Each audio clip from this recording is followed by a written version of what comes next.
Radio Reloj informando, y la atención a los trascendentales acontecimientos que se están desarrollando se leerá a continuación con una locución al pueblo de Cuba por el presidente de la Federación Estudiantil Universitaria y líder del director estudiantil, José Antonio Chavarría. ¡Pueblo de Cuba! En estos momentos acaba de ser ajusticiado revolucionariamente el dictador Fulgencio Batista. En su propia madriguera del Palacio Presidencial, el pueblo de Cuba ha ido a ajustarles cuentas. Y somos nosotros, el directorio revolucionario, los que a nombre de la Revolución Cubana hemos dado el tiro de gracia a este régimen de oprobio. Cubanos que me escuchan, acaba de ser eliminado. Después de las 3 de la tarde de hoy, varios individuos desconocidos armados de pistolas y fusiles ametralladoras irrumpieron en el estudio de Radio Reloj obligando a punta de pistola a nuestros locutores a leer unas palabras que traían ya escritas.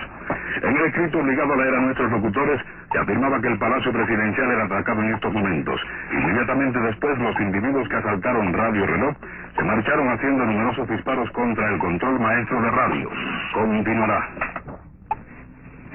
Resultado Radio Reloj continuación. Al abandonar el edificio de Radio Centro. Bueno, buenas tardes. Hoy estamos acá para hablar acerca del 13 de marzo, una fecha realmente trascendental, no solamente dentro del ciclo revolucionario cubano, sino también que marcó una impronta dentro de la historia de Cuba. Y hoy está conmigo mi amigo Fabio Fernández, que además es profesor de la Facultad de Filosofía, Historia y Sociología, que bueno, en su calidad de especialista sobre los temas de la Revolución Cubana, pues nos va a hablar acerca del tema. Un placer estar aquí contigo, Fidel.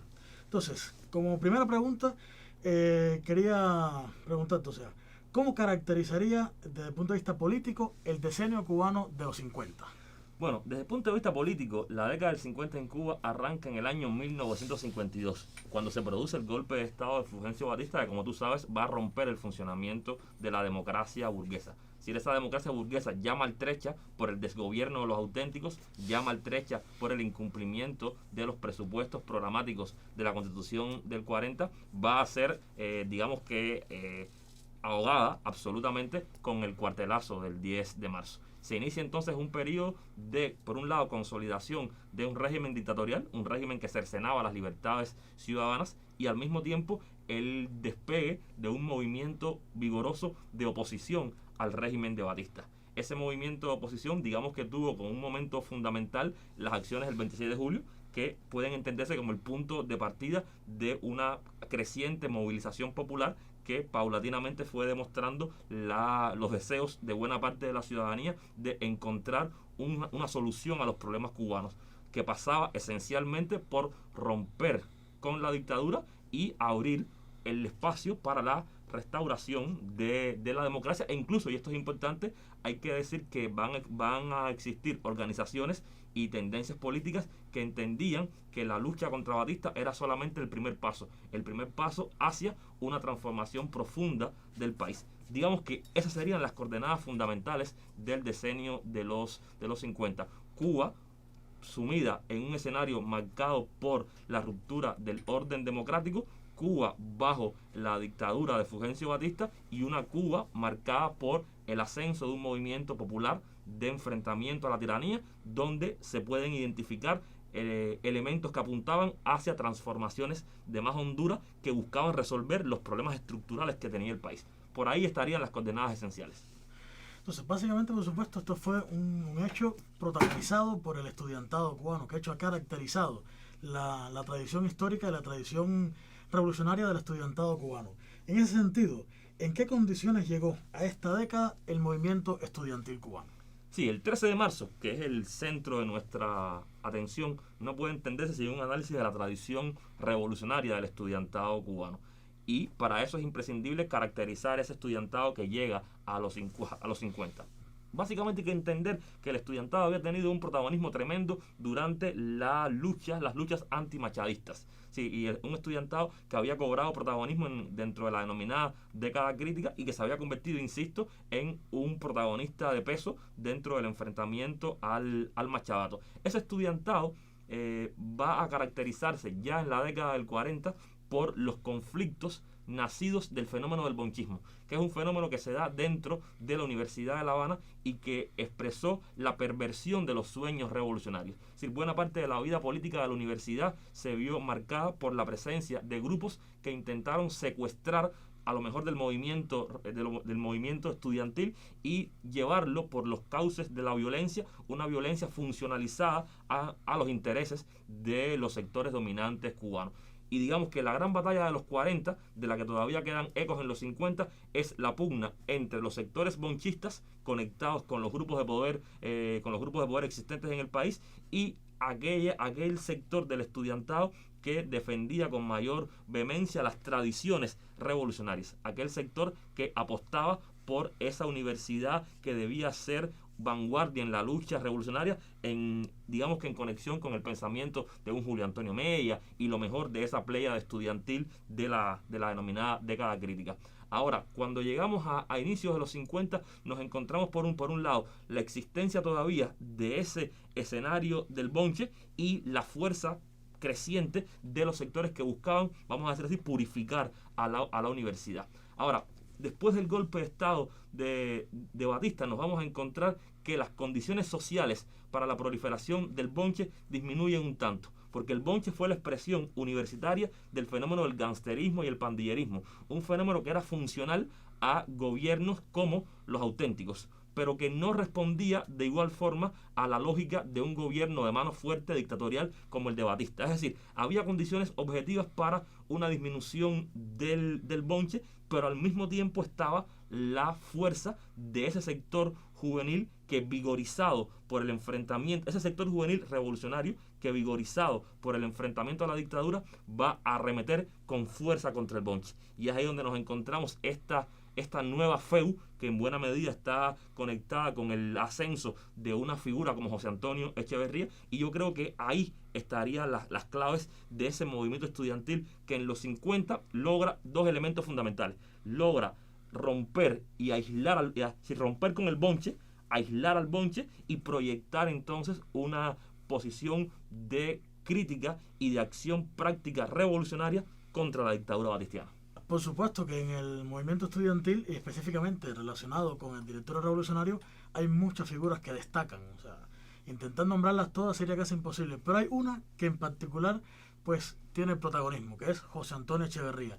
¿Qué rol específicamente jugó José Antonio Echeverría dentro del directorio y por supuesto dentro de todo el movimiento estudiantil en el periodo? Bueno, José Antonio es la figura icónica del movimiento estudiantil cubano de la década del 50 y es, junto con Julio Antonio Mella, la otra gran figura de esa FEU del periodo republicano. José Antonio es un hombre en el que encarnan los mejores valores de la generación del centenario. Sí, José Antonio es un hombre que está proyectando y está haciendo en función de resolver los problemas de Cuba. Resolver los problemas de Cuba en una doble dimensión. Resolver los problemas puntuales que expresa la existencia de la dictadura de Batista, pero al mismo tiempo resolver los problemas de Cuba en el sentido de encontrar los caminos para una transformación ya de contenido y ya de tipo estructural. José Antonio es un hombre con una gran habilidad política. Es decir, es un hombre que logra entrar en todo el universo de las luchas intestinas de la FEU y lograr mover la mayoría universitaria hacia el camino de la revolución, hacia el camino primero de la purificación, en el sentido de romper con las prácticas nocivas y viciadas del bonche. Y al mismo tiempo, una vez logrado este objetivo de purificación, este objetivo de retomar las mejores tradiciones del movimiento estudiantil, lanzarse a la lucha revolucionaria en función de resolver los problemas de Cuba. Es un José Antonio que también, y es muy interesante esto, llega al mismo descubrimiento que Julio Antonio Mella, de que los problemas de la universidad son expresión de los problemas del país y que por tanto la batalla no está solo en los muros de la universidad o dentro de los muros de la universidad, sino que la batalla se da también en la realidad, que hay que ir a la realidad, ir a transformarla para, una vez transformado el país, se expresen esas transformaciones positivas en el contexto. Esa es la genialidad política de José Antonio, es decir, ese es el talento político de José Antonio, que se manifiesta tanto en la lucha táctica del día a día como en su proyección estratégica. Pero no olvidar que José Antonio es un hombre que está dentro de un contexto especial. Y José Antonio está unido a figuras como Fructuoso Rodríguez, es decir, es José Antonio y toda otra playa de jóvenes que desde una lectura coherente de la realidad cubana van a proyectar un camino de cambio positivo para el país. Ahora, hablando específicamente del directorio, ¿cuál tú señalarías que fueran los principales elementos, las principales características de su programa? Bueno, hay que entender, es decir, el directorio nace como el brazo armado de la FEU. Es decir, el centro del movimiento estudiantil cubano era la FEU. Ahora, pero la FEU se caracterizaba por su pluralidad. Y la FEU, por sus propias características, digamos que dificultaba llevar a vías de hecho un accionar revolucionario plenamente coherente. Es decir, la pluralidad de la FEU atentaba contra niveles de unidad y niveles de concreción de las acciones que eran imprescindibles dentro del contexto de la lucha revolucionaria. Es por eso que José Antonio y un grupo que lo rodea deciden crear el directorio revolucionario, siempre en conexión con la FEU, pero dándole una connotación especial. En el directorio yo creo que se manifiesta un elemento fundamental, y es la existencia de un pensamiento nacionalista, de un nacionalismo de contenido radical que buscaba construir caminos para superar los problemas del país. En el directorio vemos una ideología indudablemente de izquierda dentro del contexto de la Guerra Fría, una ideología que incluso llegaba a coquetear con elementos de lo que podríamos denominar el socialismo. Es una organización que entendía también la necesidad de mirar críticamente la relación entre Cuba y los Estados Unidos. Era una organización que era capaz de identificar los problemas de la República, tanto los políticos como los problemas específicamente conectados con el acontecer económico-social. Y al mismo tiempo el directorio era una organización que apostaba por la radicalidad del accionar. Es decir, los problemas de Cuba no se solucionan nada más no podían resolverse en el contexto de la época con el diálogo, esperando a que Batista cediera. No podían, que resolverse desde una actitud pasiva. Había que volcarse a la revolución. Yo creo que ese es un elemento clave. Si el directorio comprende, y su nombre lo explica y lo expresa, comprende que el camino es la revolución. Resolver primero la existencia de la dictadura batistiana, restaurar la democracia en Cuba y abrir el camino hacia transformaciones de mayor hondura. Ojo, el directorio también era plural. Es decir, la FEU era plural y el directorio también era plural, y las lecturas que hacían todos los integrantes del directorio sobre la realidad cubana no eran las mismas. Y uno puede encontrar tensiones ideológicas y programáticas dentro del directorio que después tuvieron expresión en los caminos que integrantes del directorio van a tener tras el triunfo de la revolución. Es decir, aquí la pluralidad siempre marcó a todas las organizaciones, aunque indudablemente había contenidos tanto programáticos como de acción política concreta que le daban más coherencia al directorio en relación con su madre nutricia, que era indudablemente la FEU. En ese sentido, eso que apuntas es muy interesante, porque muchas veces se tiene una visión de muchas de estas organizaciones actuantes dentro del proceso de liberación nacional y se asumen como organizaciones monolíticas. O sea, que todos van con la misma dirección, pero además con el mismo pensamiento o la misma estructura con respecto a las ideas o respecto a la estrategia de lucha, por ejemplo. Y hablando sobre eso, específicamente quería preguntarte, ¿cuál sería o cuál fue la estrategia de lucha del directorio revolucionario? Esto es muy interesante, es una pregunta que tú haces que yo creo que es de medular importancia. Es decir, el directorio podemos considerarlo hijo de las tradiciones políticas estructuradas en Cuba durante la década crítica, específicamente durante el enfrentamiento a la dictadura machadista. Es decir, el directorio se movía en la cuerda de las acciones urbanas, de acciones que buscaban incluso el famoso golpear arriba, descabezar al régimen con el cual se tenía conflicto. El directorio apostaba por la idea del tiranicidio, hablaba del universo de la clandestinidad, los sabotajes, los atentados. Esa era la lógica del directorio. También la idea de la convocatoria a huelgas, ¿sí? la idea famosa esta de bajar por la escalinata y generar un movimiento popular que pusiera en jaque al gobierno de turno. ¿Sí? Esa es la lógica que se movía dentro del pensamiento del directorio, y que también es coherente con el contenido estudiantil de esta organización. O sea, no hay que olvidar que el directorio es una organización que tiene una base importante estudiantil, se amplía, pero tiene una base estudiantil, y digamos que este tipo de acción que yo te he comentado son las típicas de la efervescencia propia de los jóvenes. Ahora, el directorio, lo interesante es que va a apostar claramente por esa línea de acción y va a poner buena parte de su capital político en conseguir el triunfo a partir del desarrollo de esta estrategia, lo cual por supuesto va a generar conflictos tanto a partir de los fallos prácticos de esa estrategia como la confrontación que esa manera de entender la lucha va a provocar con fuerzas políticas que en el propio contexto de los 50 están mirando la realidad desde códigos distintos. Ahora, evidentemente, como tú apuntabas ahora y hace un momento, el directorio tiene que, por supuesto, relacionarse con las otras fuerzas políticas que actúan dentro de las circunstancias.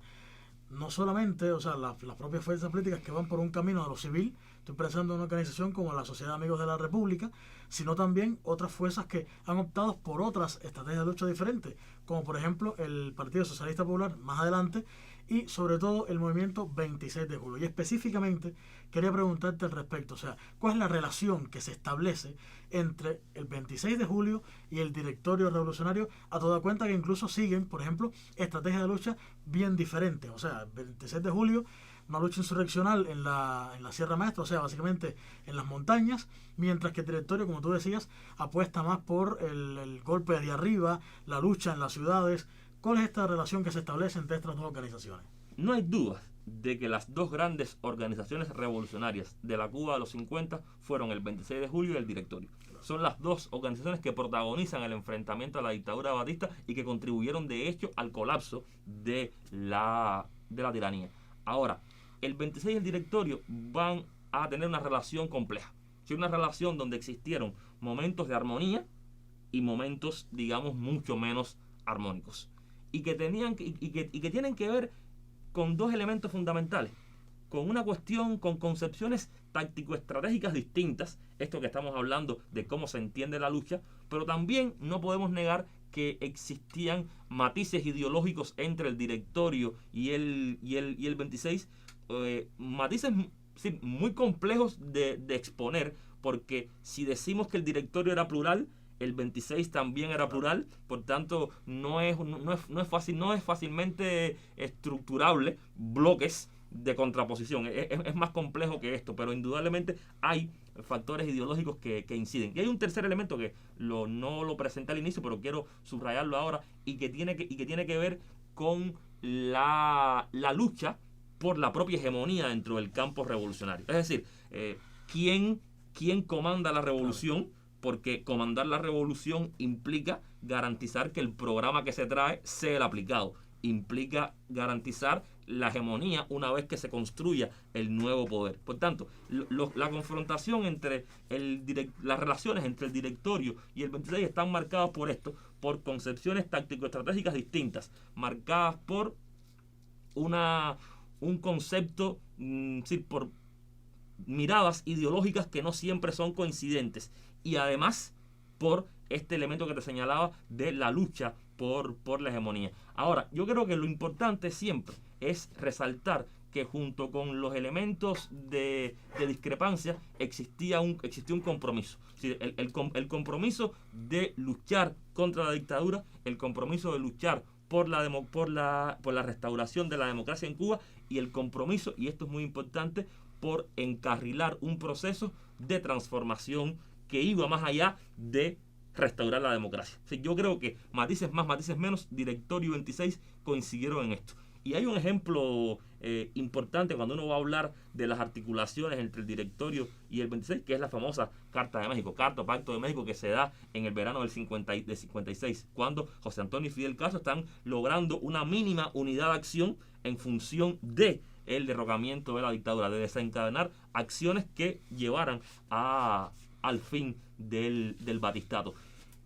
Y no podemos olvidar que las acciones del 13 de marzo es la respuesta que da el directorio a su compromiso de desarrollar acciones que contribuyeran a la lucha revolucionaria. Es decir, hay una conexión entre lo acordado en México por Fidel y José Antonio y lo que pasó el 13 de marzo. Claro. Amén de las diferencias que existan ideológicas, de acción y demás, hay un objetivo fundamental, que es básicamente hacer la revolución, y ahí hay macroobjetivos que básicamente se desgajan de ese primero. O sea, primero, hacer la revolución, derrocar la dictadura, y segundo, impulsar todo un proceso de transformaciones que sean más o menos radicales, ya son otras cuestiones, pero ese es el objetivo central, vamos a decir así.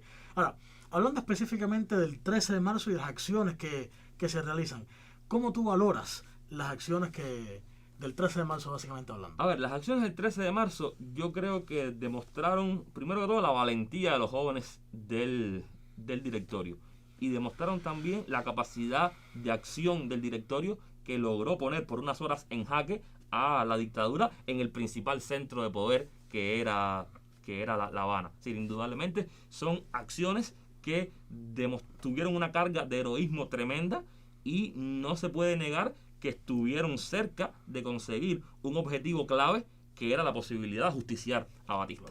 Ahora, la pregunta estaría si el ajusticiamiento de Batista hubiera traído consigo el derrocamiento del régimen batistiano, que puede parecer que es lo mismo, pero no igual. Claro. O sea, es una gran conjetura que la historia sigue dejando abierta. Al mismo tiempo, las acciones del 13 de marzo, y sin que esto nos lleve a restarle una dosis de heroísmo a la entrega de los combatientes, demostraron las falencias de ese modelo de acción, ¿sí? Del modelo de acción y del modelo de lucha que había asumido el directorio. ¿Sí? Las falencias del golpear arriba, las falencias de concentrar los esfuerzos en la lucha en las ciudades a partir de comandos armados. En fin, yo creo que es una fecha que nos permite subrayar siempre el heroísmo de los jóvenes del directorio, subrayar el hecho de que los jóvenes del directorio estuvieron cerca de lograr ese objetivo primario, que era el ajusticiamiento de Batista, pero al mismo tiempo nos permite dialogar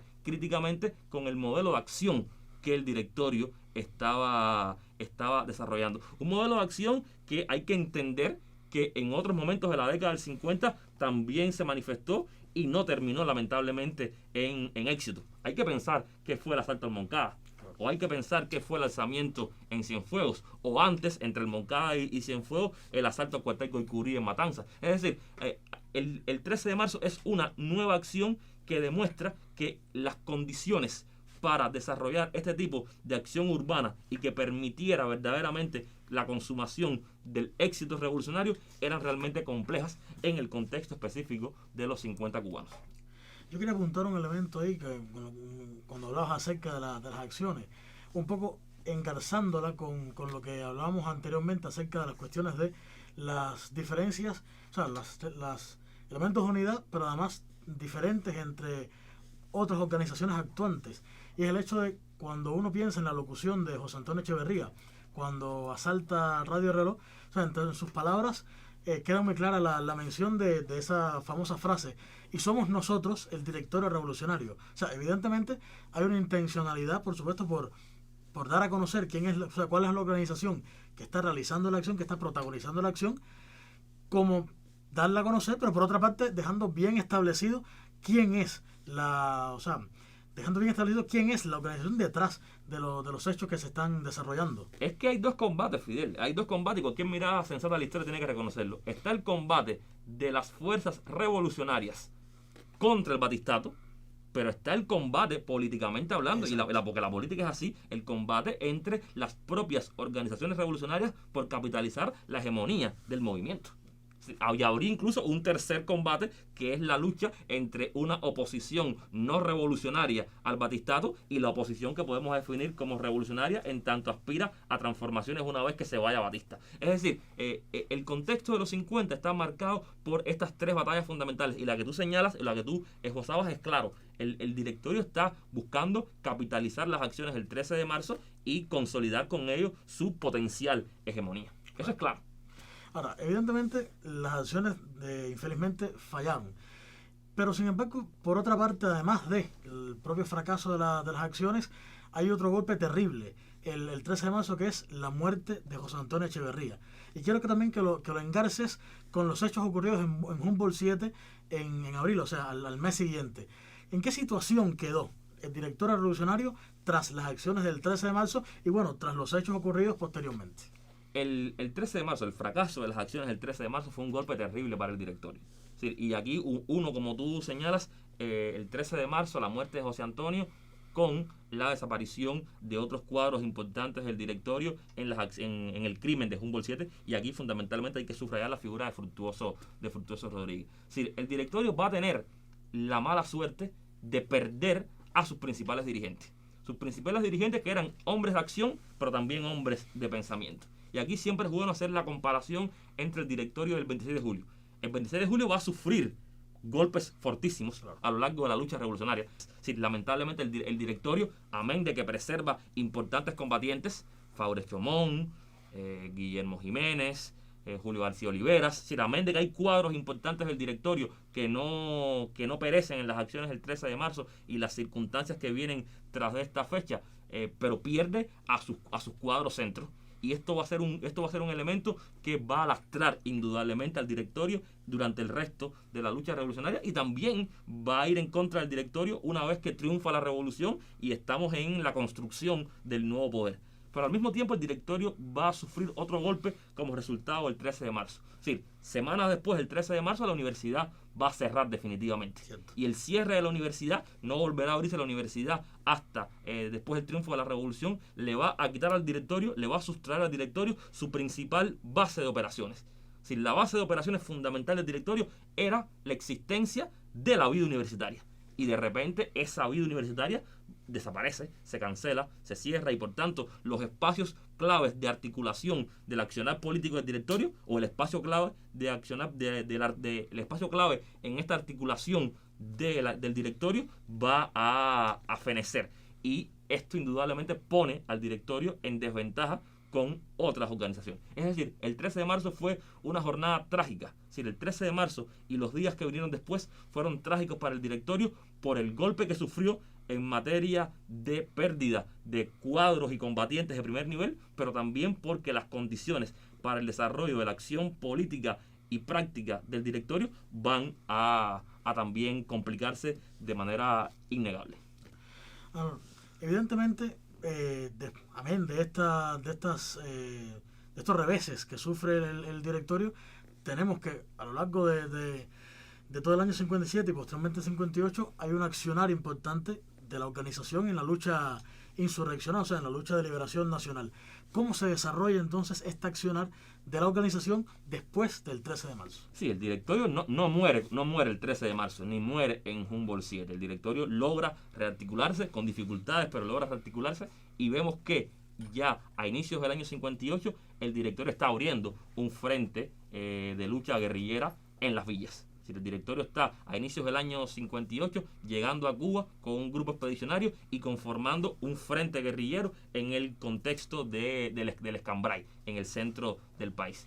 Y aquí es interesante, es decir, cómo el revés que significó el 13 de marzo va a llevar a una modificación sensible en los postulados en los postulados de acción política concreta del directorio. Tenemos un directorio que no renuncia al universo de la lucha en las ciudades, pero traslada el frente principal de combate y enfrentamiento a la dictadura a las montañas, asumiendo el criterio que ya se había convertido en cuasi hegemónico dentro del movimiento 26 de julio. No será hegemónico hasta el fracaso de la huelga de abril del 58 y después Altos de Mompié. Pero el 26 de julio había avanzado a partir de las concesiones de Fidel hacia un modelo de lucha guerrillera, y el directorio va a asumir ese modelo una vez que está desembarcando en Cuba a inicio del 58. Y es un directorio que va a estructurar un frente que va a desarrollar acciones progresivamente más importantes dentro del contexto del Escambray.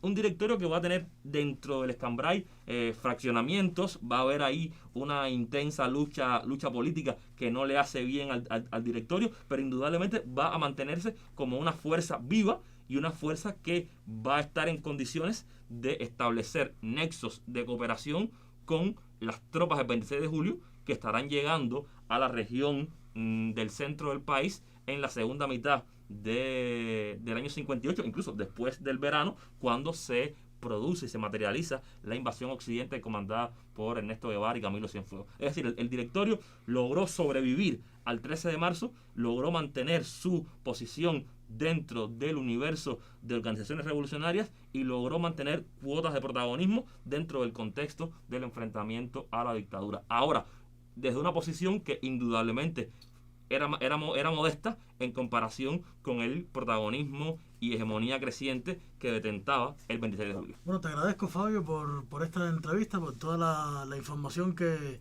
nos ha brindado y que, bueno, básicamente hemos compartido acá. Y esperamos realmente que bueno, todo lo que se ha conversado ayude a entender, a interpretar mejor una fecha, como decíamos al inicio, tan importante para el desarrollo histórico nacional y en particular el proceso revolucionario cubano.